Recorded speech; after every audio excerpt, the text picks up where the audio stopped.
Nagaland State Disaster Management Authority bra Nagaland Earthquake Preparedness Exercise aro Operation Night Guard lobole taka uber jankari dishe. State Puradi NEPEX luado Disaster Preparedness Interagency Coordination aro Emergency Response Mechanisms takra kuribo nimite ase. Exercise day activities kan shamil takado tabletop exercise, mock exercise aro Operation Night Guard ase kinto April 29 aro 30 day lobole ase. Exercise days, state departments, district administrations, emergency response agencies, uniformed forces or community stakeholders laga coordinated participation be shamil takibole ase. Exercise uber jankari dia details saisabo. Thank the officials from different media organizations for giving your time as well as sparing your time and then to have this media briefing regarding the upcoming NEPEX, which is the 8th edition.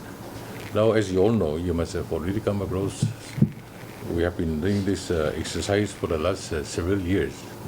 And then this year it's going to be the 8th edition, where we'll be having the tabletop exercise on 29th and then the actual NEPEX exercise on 30th. So for this, I'll just give you a brief. And then after that, I'll hand over the explanation, the details to our colleagues. So, the Nagaland Emergency Preparedness Exercise, that is called the NEPEX 2026, 8th edition of the state-level preparedness exercise, is being organized by the Nagaland State Disaster Management Authority, Nsdma, Home Department, with support from the Nsdma, that is the National Disaster Management Authority.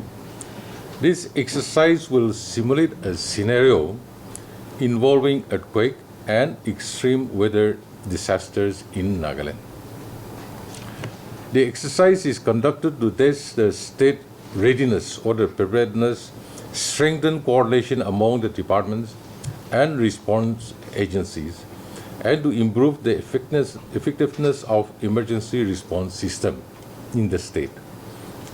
NEPEX 2026 is being implemented in phases. Number one, a capacity building program was held on 22nd April through VC with the consultant from Delhi. So we have already done that.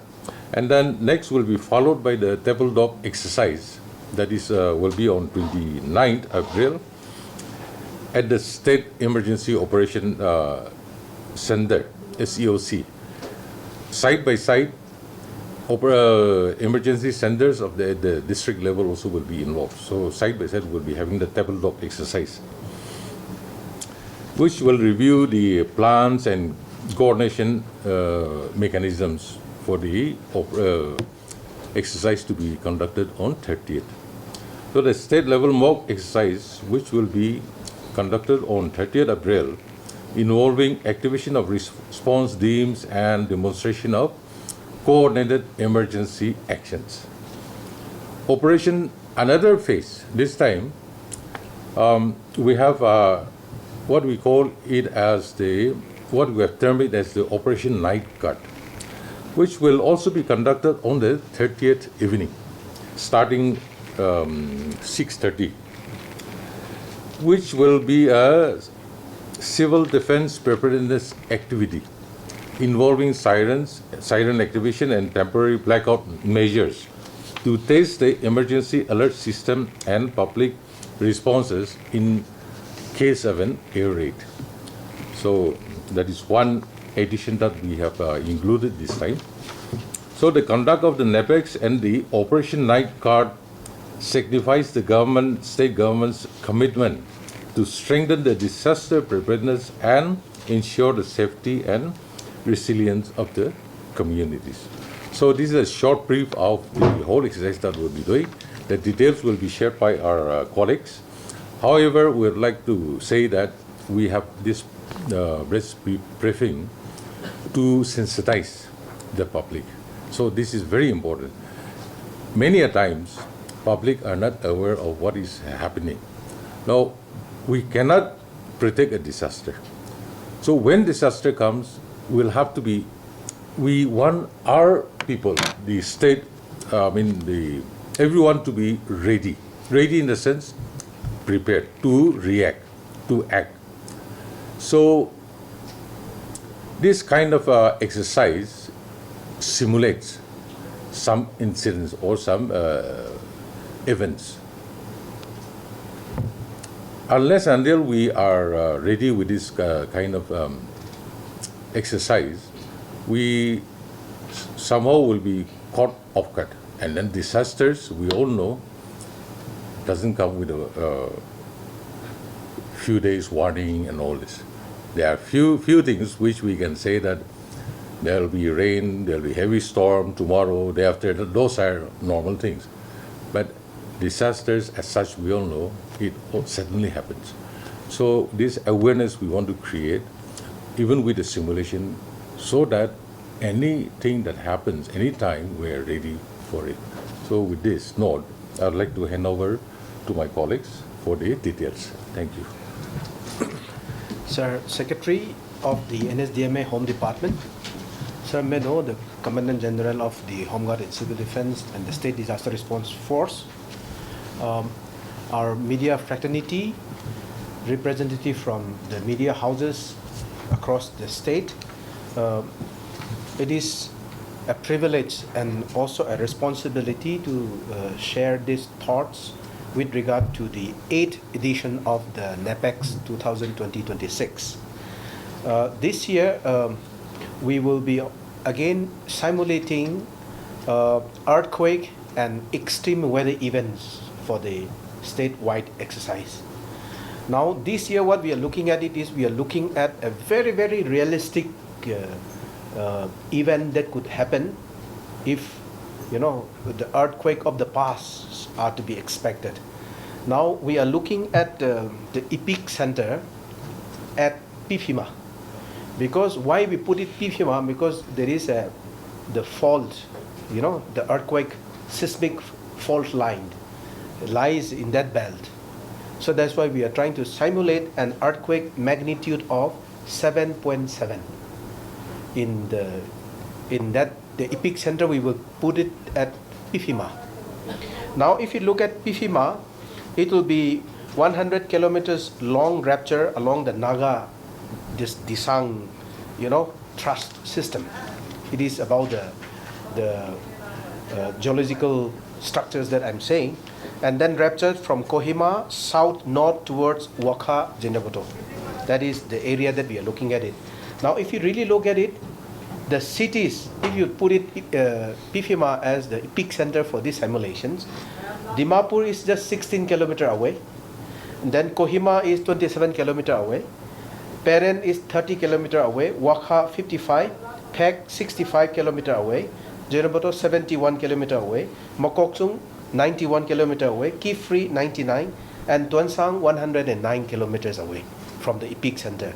In case if that kind of natural calamities, the earthquake happened, you know, these are the districts which is going to be very badly impacted. Now we have also look at the secondary casualties that we are going to do. Like what Sir was saying, during the tabletop exercise, which is to be held on the 29th at 10 a.m. at our State Emergency Operations Center. I think now our new location for the State Emergency Operations Center is in the Capital Convention Center, just opposite to the Civil Secretariat here, gate. So we will have it there. So now what the situation that we are going to simulate is a strong earthquake of magnitude 7.7 earthquake occurs at 8:03 a.m. On, let us say, 30th April.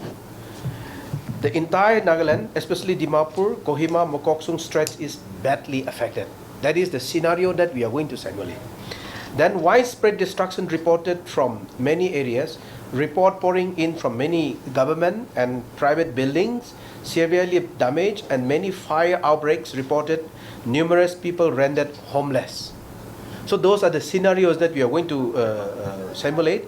Then report of damage to a major FOL, then gas storage facility leading to a major fire.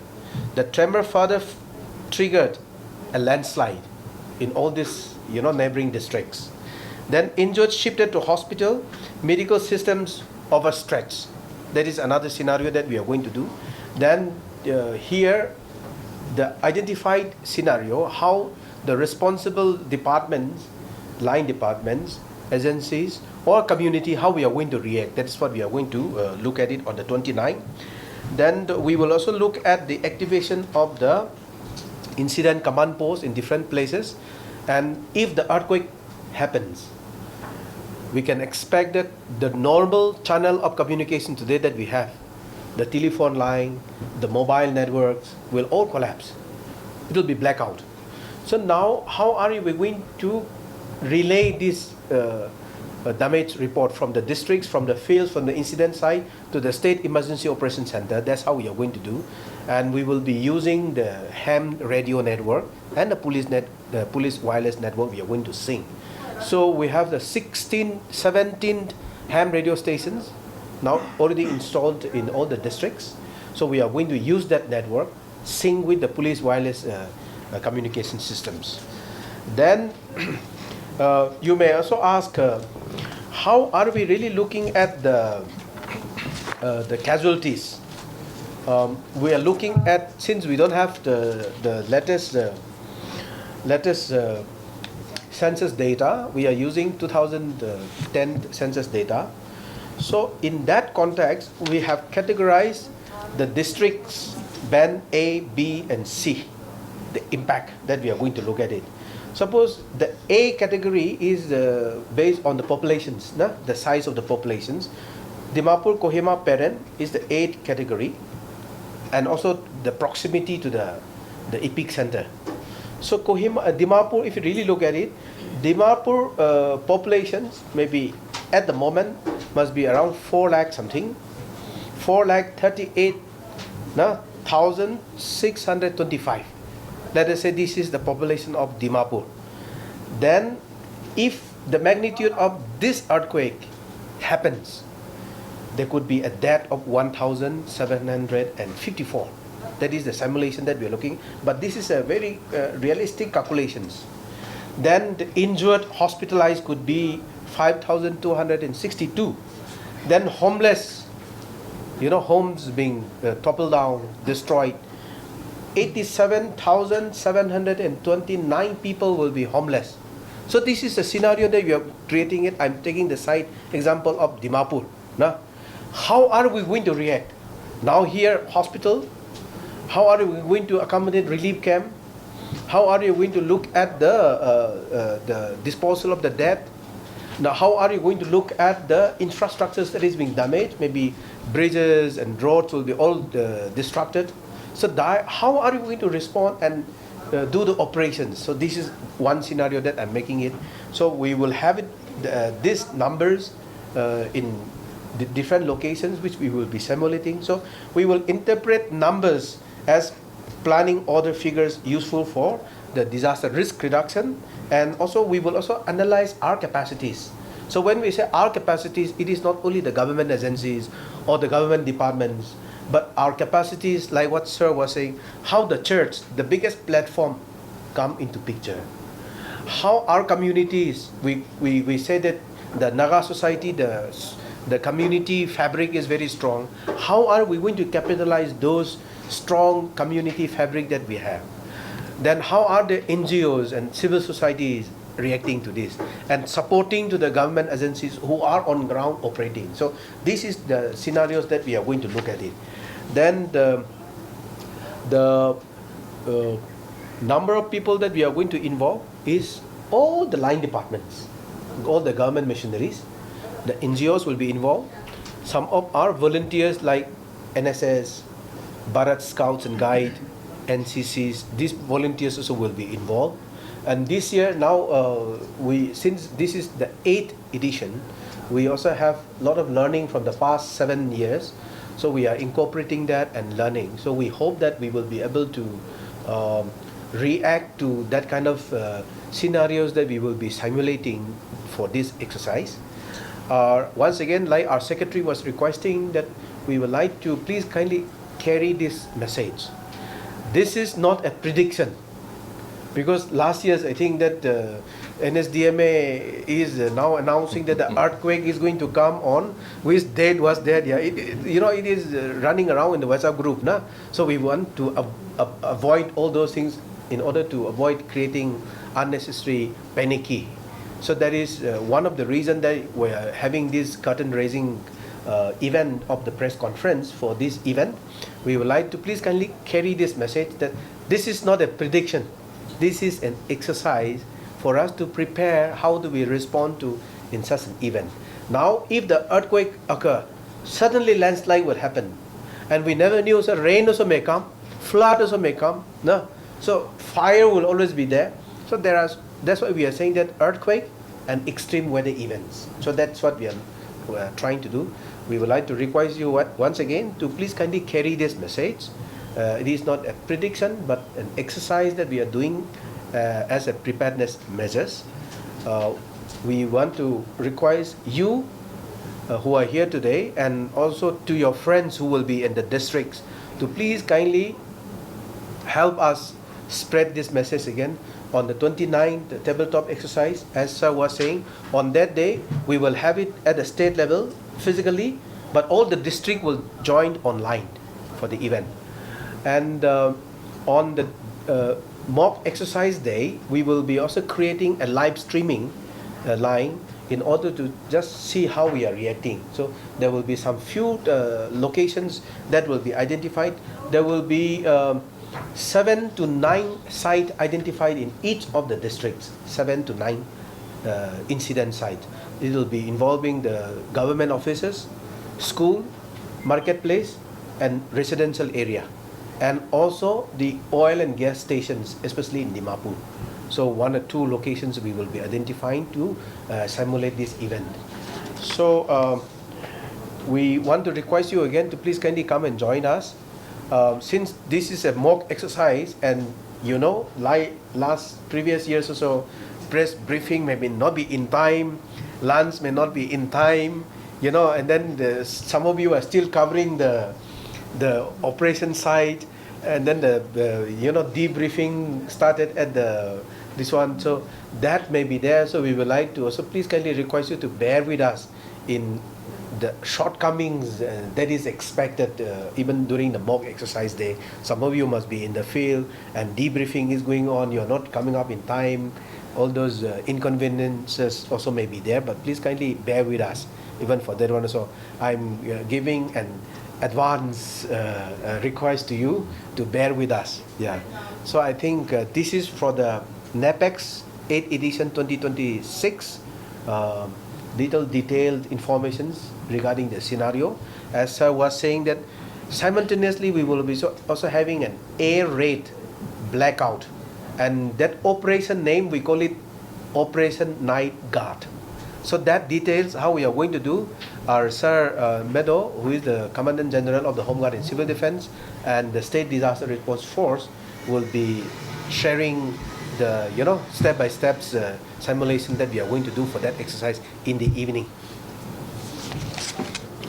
Thank you. And I will carry forward the second exercise. This second exercise is going to be carried out as per the direction from the MHA, Government of India and state government.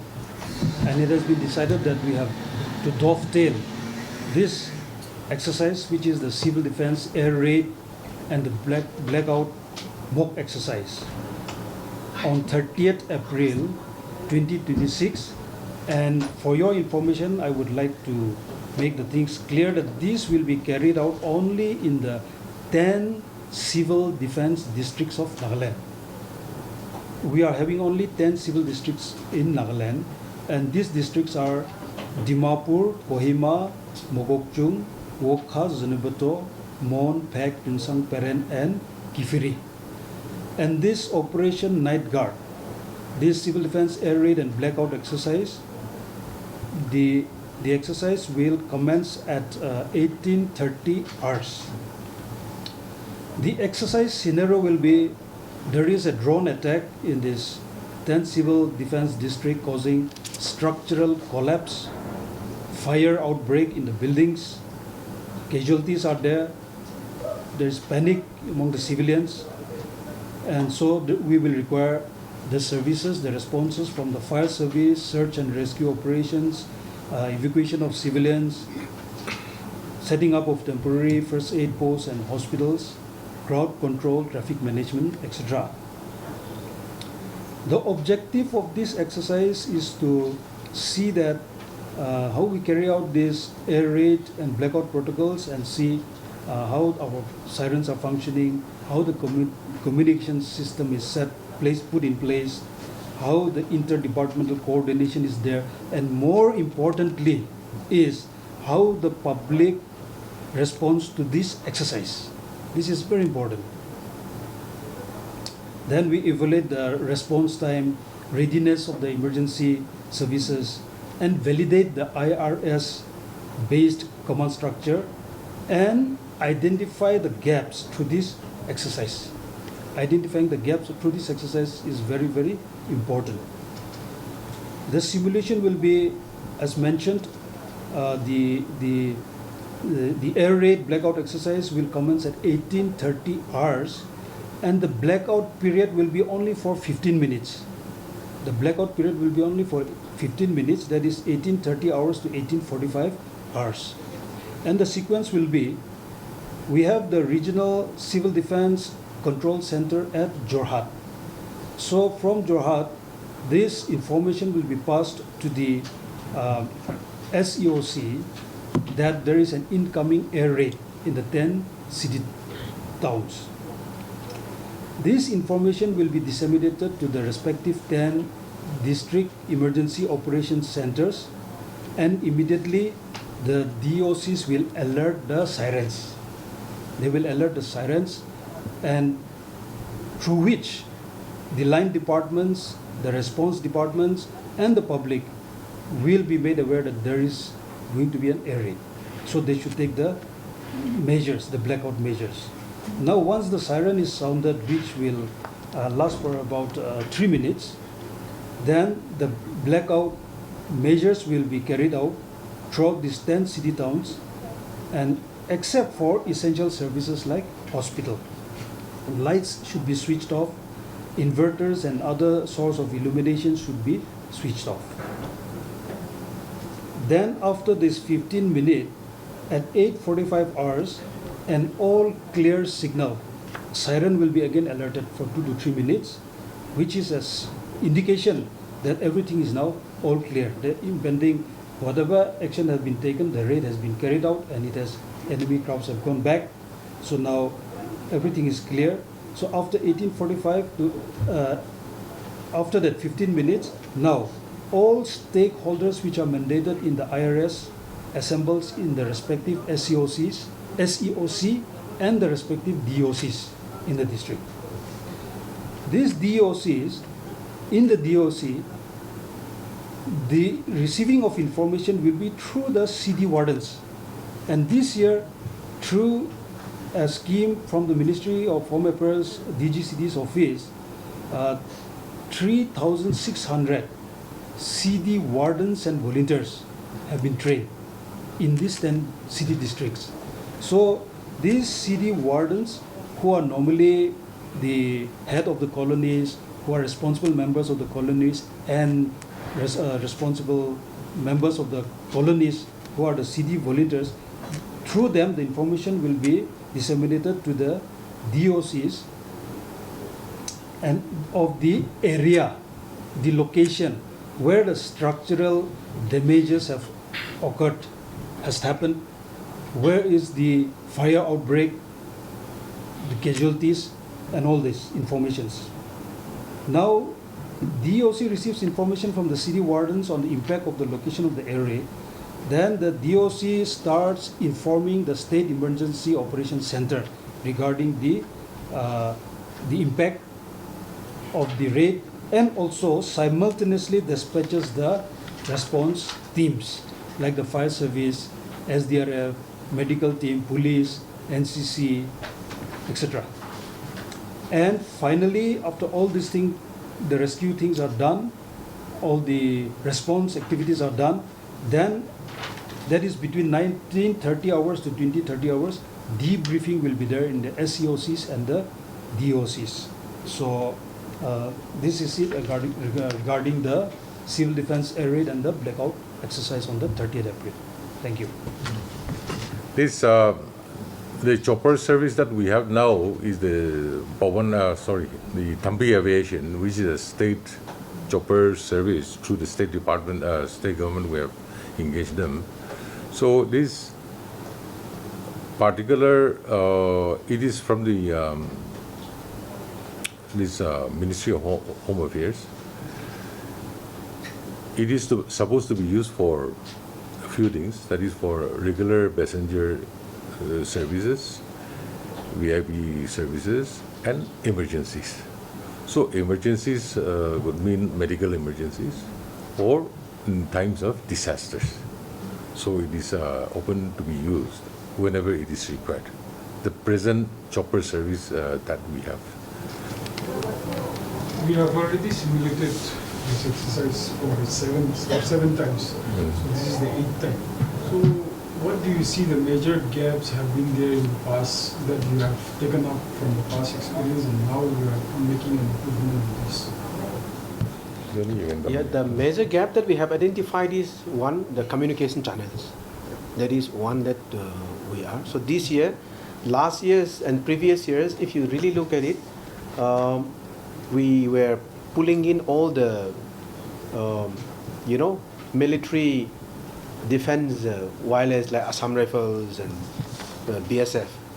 But BSF line cannot even connect to Sataka. So that is the challenges that we have. So this year we are bringing an alternative of ham radio. So Nsdma, we will have around more than 29 ham radio operators licensed ham radio operators. This year we have already trained. So we will be using that network. Then another gap that we identified is, of course, the hospital. Now, as you know, our hospital, especially in Kohima, how many hospitals we have the capacity? Of course, now we have the medical college. Of course, in the years to come, we will surely have the capacities, more bed strength and all those. But in the event of any eventualities, that is the challenge that we will always look to. Even this time, so that challenge we will not be able to really fill up that gap to address. But that is another challenge. The third one, major one, is in the event of road destructions. How do we do it? No? Because if the weather is clear, when the road landslide comes and block the communication, the transport, then at least some choppers will be there. But in case if there is a cloudy day and rain is there, how do we? No? That is another always a challenge because our terrain is very hilly, unlike other plain area. So even the operation of helicopter will be a big hindrance during such eventualities. Yeah. So these are some of the gaps that we have identified, and we will still see how do we address them. In this case, how well prepared do you think the state has become over the past years to face a major disaster striking the state anytime? I think the leap that we have created from this exercise for the past 7 years, this is going to be the 8th years that we are doing it. Not that we are not doing before, but we were doing it in a smaller scale. But as a statewide, one-day exercise, this is the 8th edition.